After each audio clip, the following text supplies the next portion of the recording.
Hey guys, what's going on? Mark Brooks here with another video in the swing analysis series with Art of Baseball. Haven't done one of these in a while. But yeah, I got a lot of emails from people wanting to break down Betts' swing.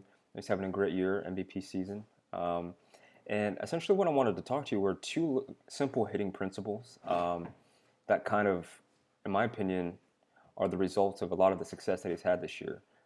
Mainly, if you look at this pitch, this is a two-seam fastball that's up in the zone. It's about 88, 89 miles an hour. Yeah, it's 89 miles an hour.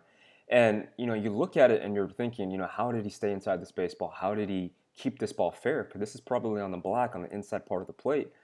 So two concepts I want to share with you guys is one is attacking the inside part of the baseball, what we call sucking the hands inside on an inside fastball or an inside pitch in general.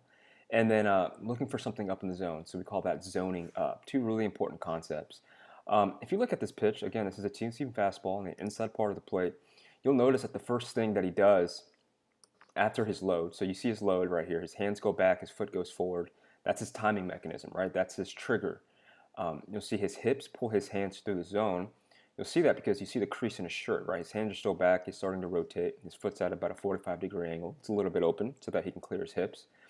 And then the next thing you know is he's making the adjustment to an inside fastball because he's recognizing it early. And the first thing that goes forward is the knob, right? The knob goes forward, then the hands, then the bat head obviously goes through. This is how he's able to stay inside this baseball and keep it fair. If he didn't do a good job of staying inside the baseball, he would have pulled it foul, right? Really important. So this is what we call hitting to the big part of the field. This is what we call using the entire field. This is the sign of a great hitter. This is why he's been so successful this year. So if you ever feel like you're struggling with staying inside the baseball, you're rolling over on pitches, you're swinging at balls that you shouldn't be pulling, really ask yourself, how good am I at staying inside the baseball? And this concept of sucking the hands inside. Another way to look at it, this is really important. If you look at a figure skater, right, and they're spinning, let's say their foot is away from their center of gravity, maybe it's sticking out. What happens as soon as they pull that foot in, right? They start to spin quicker. That's how they develop that torque. It's no different for a hitter. When he starts his load and he pulls his hands in closer to his center of gravity, which is his core, right? His hips, it increases bat speed, increases that torque.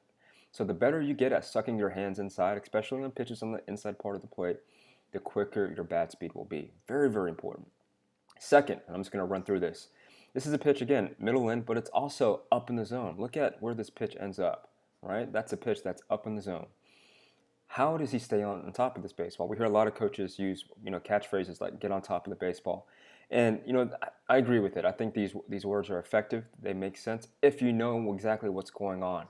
I think a better way of communicating this is look for something up in the zone, regardless of where the pitch is. How often do you see your teammates or your players or you, for example, swing at a ball, an off-speed pitch in the dirt, right? Oftentimes this happens because we don't have the right approach. We're not looking for something up in the zone. Ted Williams would say the most important job of a hitter is to get a pitch that he can drive, a good pitch to hit. I'd go on to say, look for something up in the zone. Be aggressive up in the zone. Pitchers are taught to keep the ball down. There's a reason. It's because it's easier to drive balls consistently, effectively, with aggression when it's left up in the zone. So this is about creating tempo for you. This is about you forcing the pitcher to play at your tempo, right? This is your at bat, not theirs. This is on your terms, not theirs. So looking for something up in the zone is so important that it's incredible. And I think the earlier you get this, the easier your at bats will be. You're going to make hitting look a little bit easier, and you're going to be a little bit more selectively aggressive, which is very, very important. So sucking the hands in, looking for something inside or up in the zone, attacking the inside part of the baseball is the name of the game, is the moral of this video. Hope that makes sense, guys. If you have any questions, leave a comments down below. If there's a swing that you'd like to see me break down, leave it in the comments down below. Also, if you're not a part of the newsletter, go to artofbaseball.net and sign up. It's free. Leave something up him right there. He's never off balance. Everything's smooth. He's got one of the sweetest strokes in the game, and another guy.